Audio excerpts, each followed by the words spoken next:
So ayun, may papakita lang ako sa inyong mabuti mga ka-hardcore. So hello, magandang araw. So yan, nakikita nyo ba yan? Ito 8 rows na oil cooler na yan, diba? Napakaganda, diba? Maganda nga, pero napakasakit sa ulo niyan. Ang sakit sa anit niyan. Binigyan ako ng napakatinding problema. Nakita nyo ba yan? Tornilyo na yan. Yan, yang tornilyo na yan nagbigay sa akin ng problema.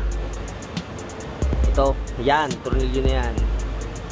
Pinahirapan yan ako. Maghapon akong hanap ng tornilyo, wala akong makitahan. Kaya ginawan ko na lamang ng paraan kung paano may kabit. Yan. So ayun, kasalukuyang nandito ako sa may parking lot kasi dito ako inabutan. Ay nako, at saka umuulan, at saka gabi na. So anyway, so ipakita ko lang sa inyo kung paano ko ginawa, ano nangyari sa akin kanina. Before anything else, pasok natin ang intro. Let's go!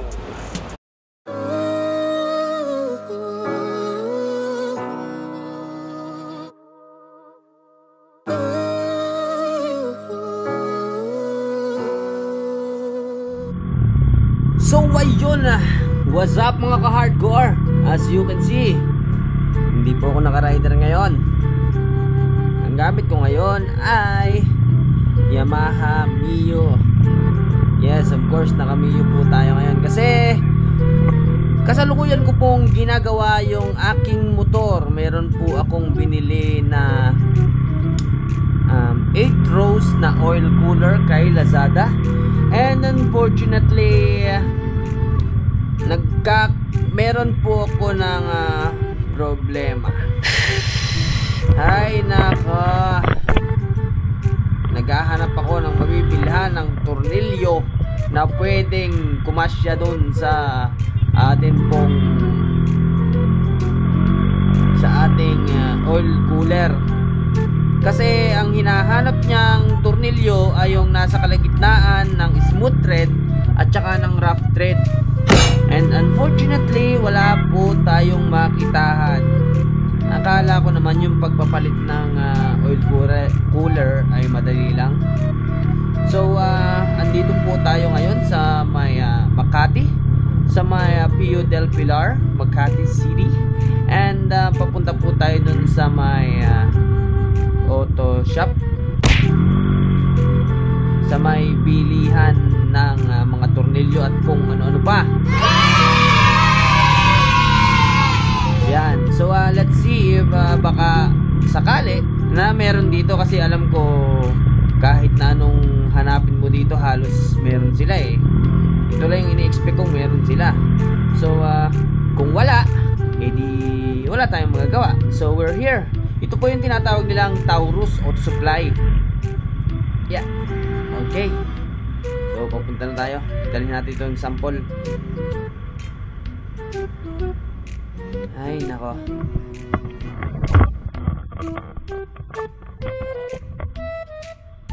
A few moments later.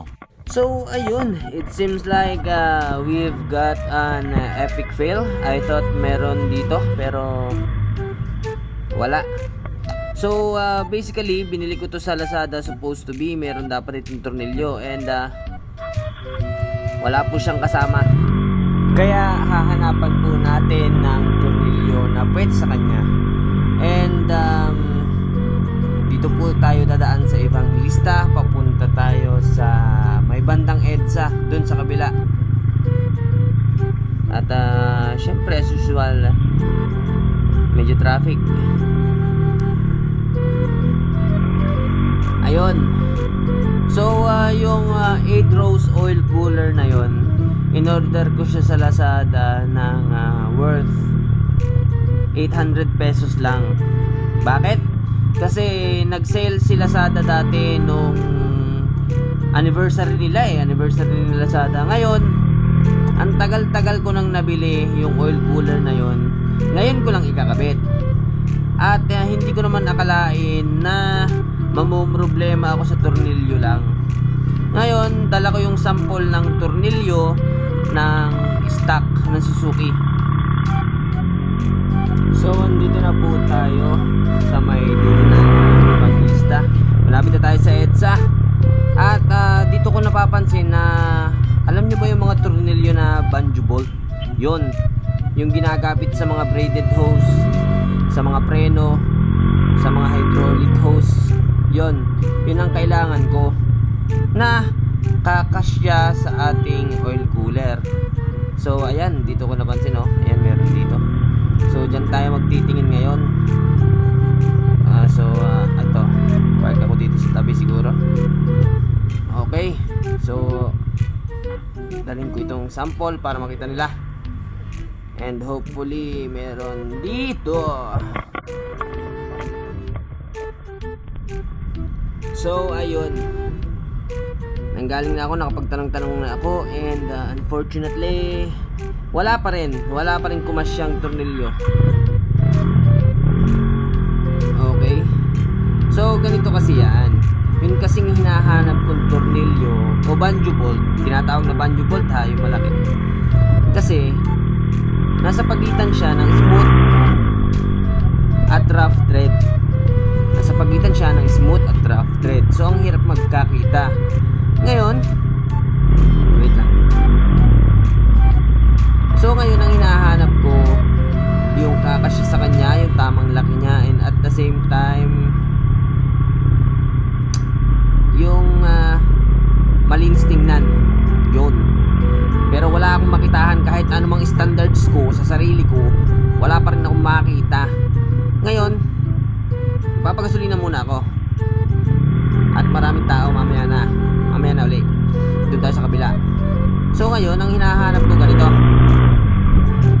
Ang hinahanap ko ay yung kakasya sa aking oil cooler. Kung wala naman, di second choice ko ay ipapamasin shop ko na lang yung oil cooler ko at saka yung tornilyo na stock ko, di ba? Pero before anything else, bago natin gawin yung mga yan, magpapagasolina muna tayo kasi ubos na ang gasolina ko. Kalilipot sa buong Pasay to Makati. Naiinis na ako, nabuyubisit na ako. Ay nako, pagod na ako. Ay nako, papagas muna. Nakakabwisit, motherfucker. So okay, nakapagpagasolina na. Mahal kita.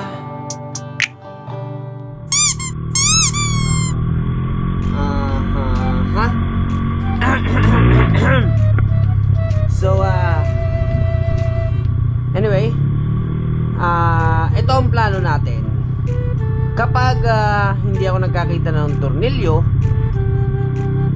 maghahanap na lang ako ng machine shop na pwedeng mag-retreat ng ating oil cooler para magkasya yung stock na tornilyo natin. So yun na lang. At kanina ko pa yung pinag-iisipan, since wala na akong makitahan. Hindi naman as in wala akong makitahan ng tornilyo, since paikot-ikot na ako at tinatamad na akong mag-ikot kasi matakaw din sa gasolina, kasi malayo ang aking pinuntahan, pinanggagalingan, at kung saan man ako nagsusuot. Machine shop na lang ang aking hinahanap. Ito, dito sa may tabing ito. Wari ko, dali itong oil cooler at tornilyong ito. Pag ito'y hindi pa sumuot din nako, nasabi ko na, itatapon na kita. Sinayupak na oil cooler ka, binibigyan mo ko ng problema. Baka sabihin nila para akong toto kasi imik ako na imik.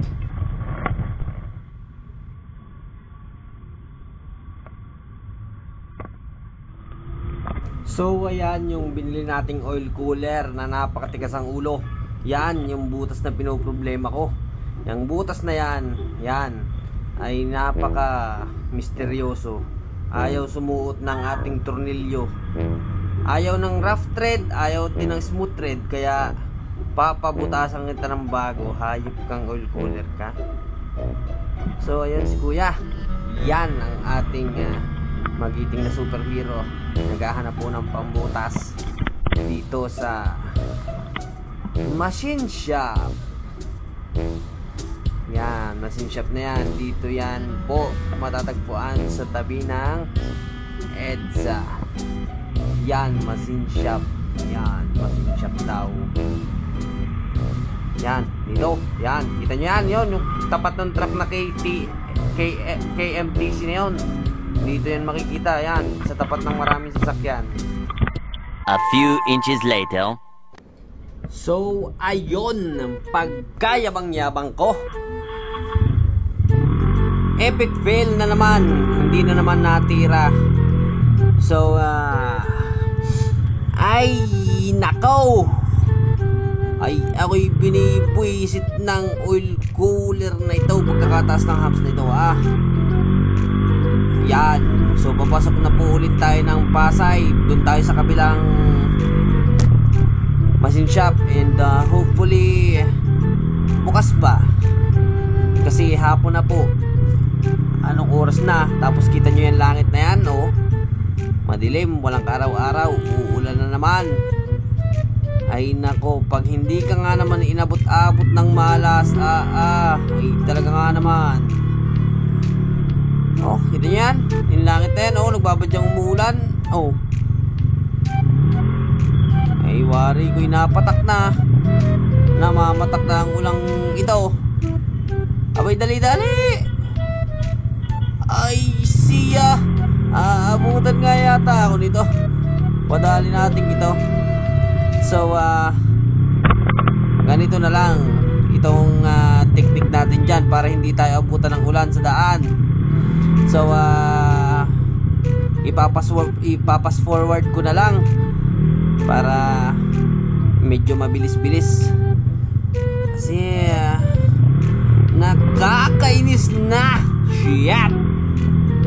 Hay nako. So pass forward na po natin. Let's go.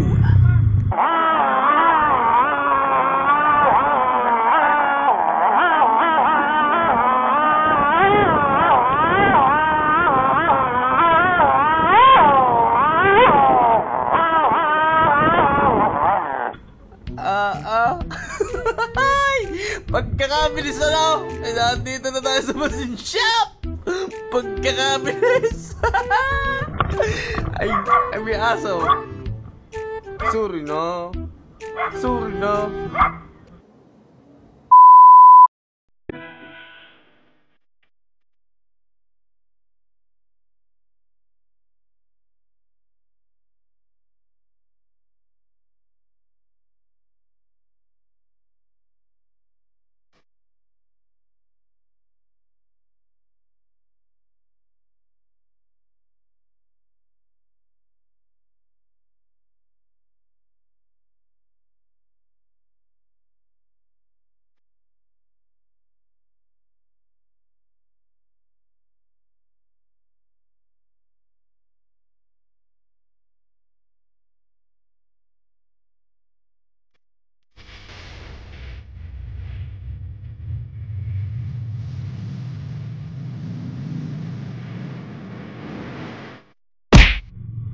So dito po ako nagpunta sa DNP Machine Shop.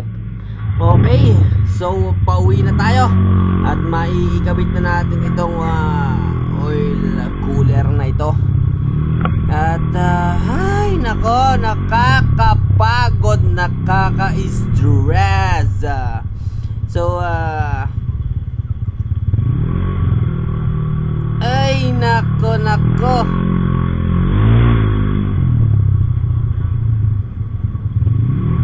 So ganito na lang.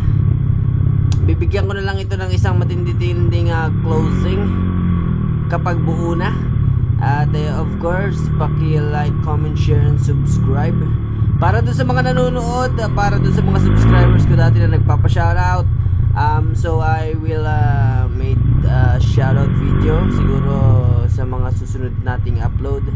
At siguro tapusin ko na dito kasi medyo naghihingalo na rin ang battery ng akin pong camera. Okay. So ayun, hanggang dito na lang siguro. mga ka-hardcore. So paki-like, comment, share, and subscribe na lang. At sa mga bashers ko dyan, hello sa inyo mga golden bashers, mga pakyo kayo lahat. At saka yung mga magiging bashers ko pa lang, well, pakyo na rin sa inyo. Hay nako, wala akong pakialam sa inyong nararamdaman. Hihihihi. So okay, paki-like, comment, share, and subscribe na lang ulit. And goodbye. Bago yun Anyway, goodbye motherfuckers. Goodbye. So ayan, yan na po yung ating finished product pagkatapos natin gawin. So ayun, tapusin na natin dito yung video. Paki-like, comment, share, and subscribe na lang. So yan, in case lang na makita nyo yan sa daan. So kaway-kaway na lang kayo para makilala nyo, if ever na makasabay nyo sa mga taga Pasay, taga Makati, taga Metro Manila, kung saan man, Tagig. Yan, pang service ko po yan. Atin pong pinaka-tarantado at pinakamayabang na Rider 150. So ayun, siguro hanggang dito na lang. Bye bye.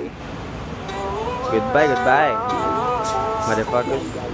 Yeah!